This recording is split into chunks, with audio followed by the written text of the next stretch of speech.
Kuna breaking news hapa ya habari njema kuhusiana na Captain John Tesha. Wengi wenu mtakuwa mnamkumbuka Captain Tesha. Huyu ni askari mzalendo wa Jeshi la Wananchi wa Tanzania ambaye Oktoba mwaka jana aliongea na Watanzania kupitia mitandao mbalimbali ya kijamii, na kwa hakika aligusa hisia za Watanzania wengi. So makala hii inaongelea kwa kifupi kuhusu hiyo habari njema. Lakini kabla ya kuingia kiundani na kuzungumzia kuhusu habari njema, ni vema kujikumbusha kuhusu Captain Tesha ni nani, kwa wale ambao pengine walikuwa wakilisikia jina hilo lakini hawajui alichokiongelea. Na kwa hakika wakati jana ninapitia aliyoyaongea Captain Tesha, kwa hakika huyu bwana alikuwa ni zaidi ya mzalendo, kwa sababu mengi aliyoyaongea yalikuja kujiri siku 25 baadaye. Captain Tesha aliongea na Watanzania Oktoba 4 ya mwaka 2025. Oktoba 29, yani siku 25 baada ya Captain Tesha kuongea, Tanzania ilishuhudia unyama wa kihistoria uliofanywa na Samia Suluhu Hassan, ambapo maelfu ya Watanzania walichinjwa na vyombo vya dola vilivyopewa amri na Samia Suluhu Hassan. Sasa kuna mengi ambayo Captain Tesha aliyaongelea, na hili kwa hakika ni muhimu kwa Watanzania kujitafakari, kwa sababu light yale aliyoongea Captain Tesha Oktoba 4 ya mwaka 2025 yangefanyiwa kazi, hayo majanga yaliyotokea kuanzia Oktoba 29 pengine yangeweza kuepukika au yasingetokea kabisa. Lakini ni muhimu kugusia kwa kifupi nini ambacho Captain Tesha aliongelea hiyo Oktoba 4 ya mwaka jana 2025, kisha tuelezea hiyo habari njema inayohusiana na yeye.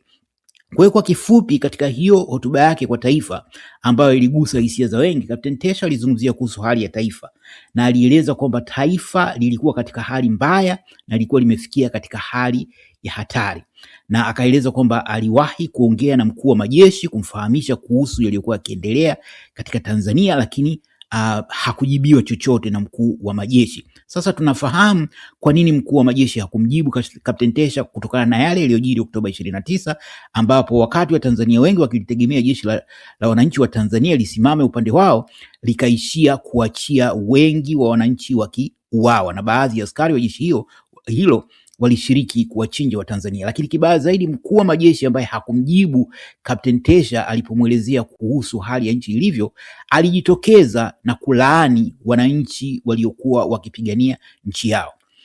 Kadhalika Captain Tesha katika maongezi hayo aliyofanya na Watanzania Oktoba 4 ya 2025 alitoa wito kwa Jeshi la Wananchi wa Tanzania kuchukua hatua kuiokoa nchi yao. Lakini mnafahamu kwamba kuanzia Oktoba 29 jeshi hilo ambalo watu wengi walipewa matumaini kwamba lingewasaidia Watanzania halikufanya chochote. Kingine ambacho Captain Tesha alikiongelea hiyo Oktoba 4 mwaka jana, aliwataja baadhi ya Watanzania ambao walisema ni wazalendo na kwa hakika walikuwa wakipigania nchi yao. Katika hao alimtaja Balozi Humphrey Polepole, na pia alimtaja Mzee Joseph Butiku pamoja na Jaji Robert Makaramba. Hata hivyo, siku mbili baada ya Captain Tesha kuongea na Watanzania, yani Oktoba 6 ya 2025, Balozi Polepole alitekwa. Na Jasusi TV ilielezea matukio yote ya mawili, hii hotuba ya Captain Tesha na tukio la kutekwa kwa Balozi Humphrey Polepole. Na Jasusi TV ilijiridhisha kwamba kutekwa kwa Balozi Polepole kwa kiasi kikubwa kulichangiwa na hii hotuba aliyoitoa Captain Tesha, kwa sababu kulikuwa na hofu kwamba hizi nguvu mbili, hizi sauti mbili zikiungana, nchi ingetikisika. Na pengine yayumkinika kusema light Captain Tesha angeendelea na moto wake na Balozi Polepole asingetekwa, huenda yaliyotokea Oktoba 29 yasingetokea. Huenda Watanzania wangeweza kuamka na kuchukua hatua stahili ambazo zingeweza kuzuia unyama mkubwa uliofanywa kuanzia Oktoba 29. Jingine ambalo Captain Tesha liliongea lilikuwa ni kuhusu kitu kinachoitwa deep state na kitu kinachoitwa mtandao ndani ya Chama cha Mapinduzi, na akaeleza kwamba hii deep state ni serikali fiche, ni kama serikali ndani ya serikali inayoendesha taifa kwa njia ya siri, kwamba japo kuna rais aliyokuwa anaitwa Samia Suluhu Hassan, lakini kulikuwa kuna watu nyuma yake waliokuwa wakiendesha serikali. Kadhalika alidai kwamba hii deep state kwa Tanzania ilikuwa inaendeshwa na genge ndani ya CCM lililokuwa likifahamika kama CCM mtandao, na akamtaja rais mstaafu Jakaya Mrisho Kikwete kama mtu ambaye anaongoza hilo genge la mtandao. Kadhalika Kapteni Tesha aliongelea kuhusu kifo cha marehemu John Pombe Magufuli, akidai kwamba genge hilo la mtandao lilihusika moja kwa moja kumuua marehemu Magufuli. Kadhalika alilionya jeshi alionya kwamba wananchi wengi wa Tanzania walikuwa wakiliamini jeshi la wananchi wa Tanzania kuwa ni ngome yao, na akakumbusha kwamba askari wengi wa jeshi hilo wanatoka katika familia za kawaida na wanaumizwa yanayoendelea katika nchi yao. Kwa hakika haya ndiyo yalikuwa matumaini ya Watanzania wakati taifa lilipoingia katika maandamano ya Oktoba 29. Kwa hiyo kama alivyosema Kapteni Tesha, Watanzania wengi walikuwa na imani na jeshi la wananchi wa Tanzania, lakini kwa bahati mbaya liliwaangusha. Kapteni Tesha pia aliongelea kuhusu uchaguzi, kwa sababu ikumbukwe hii ilikuwa ni tarehe 4, zilikuwa zimebaki siku 25 kabla ya kufanyika huo uchaguzi, na akasema kwamba maandalizi ya uchaguzi huo yalikuwa yamejaa rushwa, hongo na ukiukaji wa sheria. Akasema kwamba tume ya uchaguzi imepoteza uaminifu, na akahoji kwa nini serikali inang'ang'ania uchaguzi katika mazingira ya hila, na akaitaka TAKUKURU kufanya uchunguzi kuhusiana na madai mbalimbali, tuhuma mbalimbali za rushwa. Pia alizungumzia kashfa mbalimbali za utawala wa Jakaya Kikwete, ikiwa ni pamoja na EPA, Richmond, Meremeta, Rada, Escrow na bandari ya Dar es Salaam, na akadai watu wale ambao walikuwa wakifanya ufisadi zama za Jakaya Kikwete ndio walikuwa wamerudi tena katika utawala wa Samia Suluhu Hassan.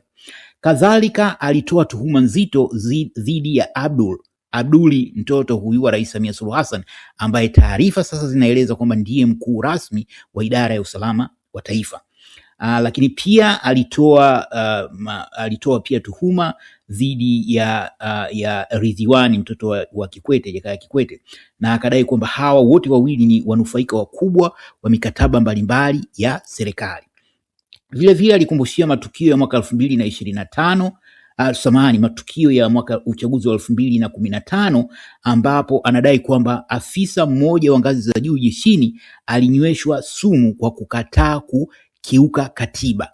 Sasa hili pengine lilipaswa pia kuwafungua macho wa Tanzania, kwa sababu askari ambayo Kapteni Tesha alikuwa akimuongelea alikuwa ni mkuu wa majeshi wakati ule, Jenerali Mwamunyange, ambaye ndio inaelezwa kwamba alinyweshwa sumu kwa sababu alikataa kutekeleza matakwa ya kifisadi. Na hili hatukuweza kulijua kwa sababu hatukuweza kuliangalia kwa mtizamo mkubwa, kumbe hasa ndicho kilichotokea Oktoba 29, kwa sababu kwa mujibu wa taarifa inadaiwa kuwa maamuzi haya yaliyofanywa na huyo Jenerali Mkunda, mkuu wa majeshi wa sasa, kwa kiasi kikubwa ilitokana na mashinikizo na vitisho alivyokuwa akipewa na hawa kina Abduli pamoja na Samia na watu wengine. Vile vile wito wa mwisho ambao ulitolewa na Kapteni Tesha ilikuwa ni kwamba alilitaka jeshi la wananchi lisimame upande wa wananchi, uchaguzi usifanyike mpaka haki itakapopatikana, na akasema kwamba alikuwa tayari kubeba gharama ya kusema huo ukweli aliousema. Kwa kifupi, haya ndiyo yaliongewa na Kapteni John Tesha Oktoba 4 mwaka 2025. Na baada ya kutoa hotuba hiyo, Kapteni Tesha alipotea. Bahati mbaya, siku mbili baada ya hotuba yake, kama nilivyosema, Balozi Polepole alitekwa Oktoba 6 ya 2025, tukio ambalo Jasusi TV lilihusisha na hii hotuba ya Kapteni Tesha. Sasa kuna habari njema zimepatikana. Habari hizo zimepatikana kupitia kwa mwanaharakati Mange Kimambi, ambaye jana alieleza kwamba yeye amepata taarifa kuwa Kapteni Tesha alikuwa yupo salama na alikuwa katika nchi moja ya Asia, bara la Asia, lakini kwa sasa ametoka katika bara la Asia na yuko sehemu salama na anaendelea na mapambano ya kuipigania Tanzania.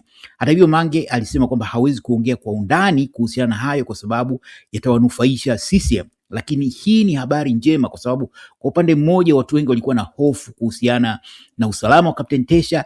Ikumbukwe kwamba ni mwanajeshi pekee aliyejitoa mhanga katika historia ya Tanzania kufanya hiki alichofanya, ni kitu cha kijasiri sana, na laiti yale aliyokuwa ameongea Watanzania wangeyachukulia kwa uzito au wangeyafanyia kazi, huenda mauaji ya Oktoba 29 yasingetokea.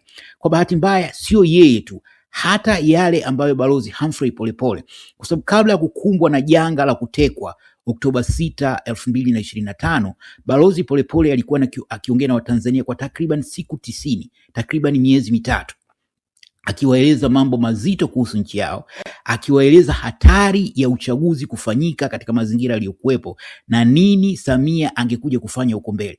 Kimsingi Captain Tesha na Balozi Polepole walikuwa wakiwaonya Watanzania kwamba huko mbele kuna hatari kubwa, lakini kwa bahati mbaya Watanzania walichukulia hizi kama porojo na hakuna hatua yoyote iliyochukuliwa na wao. Kwa kiasi kikubwa yumkinika kusema kwamba Watanzania waliwaangusha Balozi Humphrey Polepole pamoja na Captain Tesha. Kwa hiyo habari njema ni kwamba kama kwa mujibu wa maelezo yaliyotolewa na Mange Kimambi kwamba Captain Tesha yupo hai na anaendelea na harakati, na kwamba kwa mujibu wa maelezo ya Mange sasa kwamba kuna wanajeshi kadhaa ambao pia wametoka katika jeshi la wananchi wa Tanzania na wako wanaipigania nchi yao kama ambavyo Captain Tesha aliwahamasisha askari wenzie kufanya hivyo. Kwa nini habari hii ni njema? Habari hii ni njema kwa sababu kwa sasa kuna mazingira ya aina mbili na yote yanasikitisha.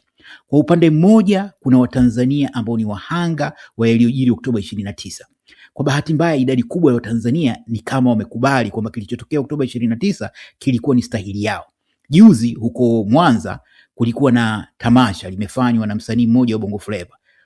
Watu kadhaa wamejazana katika ule ukumbi. Wamesahau rai ilikuwa ikitolewa kwamba muwasusie kwa sababu hawa wasanii ni sehemu ya haya. Hawa ndio waliwezesha hayo yaliyotokea Oktoba 29. Kwa hilo moja. Lakini sambamba na hilo kuna jitihada kubwa inayofanywa na serikali ya Samia pamoja na CCM kunormalize kwamba kilichotokea kimetokea, yamepita. Lugha unayoongea mnayasikia. Nchimbi juzi, makamu wa rais Nchimbi anasema tusiongelee kuhusu hayo mauaji yaliyotokea Oktoba 29, tunatonesha vidonda na vitu kama hivyo. Na Samia Suluhu amekuwa akiongea hadharani kwamba lugha ambazo kwa hakika si nzuri, sio za kupenda. Kwa hiyo kwa upande wao wanafanya kile linalowezekana maisha yaonekane kwamba ni ya kawaida, hakuna kilichotokea. Hao watu zaidi ya 10,000 waliouawa ni kama tukio tu kama matukio mengine, kwa hiyo yasahaulika, maisha ndio. Lakini upande wa pili ni Watanzania wenyewe kwamba kwa hakika imefika mahala kulifanyika jitihada za maandamano ya Disemba 9, 2025, ikafanyika tena jitihada ya maandamano mengine Disemba 25, 2025, na jaribio jingine la maandamano lilifanyika Januari mosi ya mwaka 2026. Kwa bahati mbaya majaribio yote matatu hayakuwa na mafanikio. Na hapa tunavyoongea kwa kweli hakuna hasa mkakati wa jinsi gani wa kudai haki. Ndio kuna jitihada za mtu mmoja mmoja.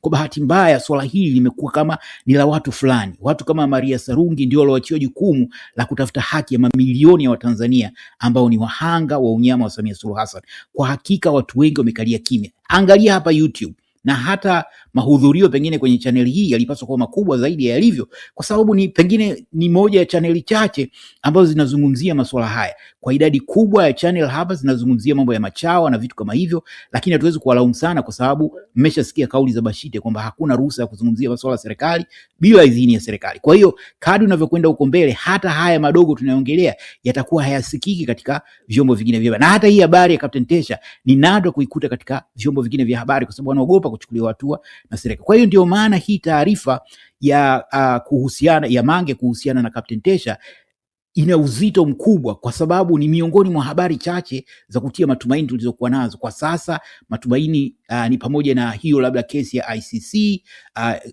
hiyo mahakama ya kimataifa ya uhalifu, ambapo kuna dalili kuwa huenda kesi hiyo ikaanza hivi karibuni, lakini ni mambo ya kutarajia ambayo kiasi kikubwa yako nje ya uwezo wa Tanzania. Kilicho ndani ya uwezo wa Tanzania ni pamoja na kuchukua hatua dhidi ya utawala huu dhalimu. Hata hivyo, ni muhimu Jasusi TV kutanabaisha kwamba taarifa hizi zilizotolewa na Mange imechukulia kwa uzito kutokana na uzito wenyewe wa taarifa, lakini haijajiridhisha kuhusu ukweli wake. Kwa hiyo isije ikatafsiriwa kwamba Jasusi TV inathibitisha kuwa taarifa hizo ni za kweli, lakini hapo hapo haimaanishi kuwa taarifa hizo ni za uongo. Ni kutokana na uzito wa taarifa zenyewe imeona kuwa ni muhimu kuwafahamisha, hasa kutokana na ombwe lililopo kwamba hakuna habari njema. Kwa kiasi kikubwa watu ni kama wanategemea miujiza itokee. Kwa hiyo inapotokea matukio kama haya, kwa hakika hauwezi kuyakalia kimya. Ukiweza kusikia habari ya Captain Tesha au kesho kusikia habari ya Humphrey Polepole ukakalia kimya, ni lazima kuipa uzito stahili, hasa kizingatio kwamba huyu ni mzalendo ambaye alijitoa muhanga kwa ajili ya Tanzania, na kwa hakika idadi kubwa ya Watanzania wamemwangusha kwa sababu yale aliyosema hayakuwahi kufanyiwa kazi. Je, una maoni gani kuhusiana na habari hii inayomhusu Captain Tesha? Basi nakuomba ukipata wasaa tupa maoni yako hapo chini kwenye comment. Nawatakia siku njema, asanteni na kwaherini.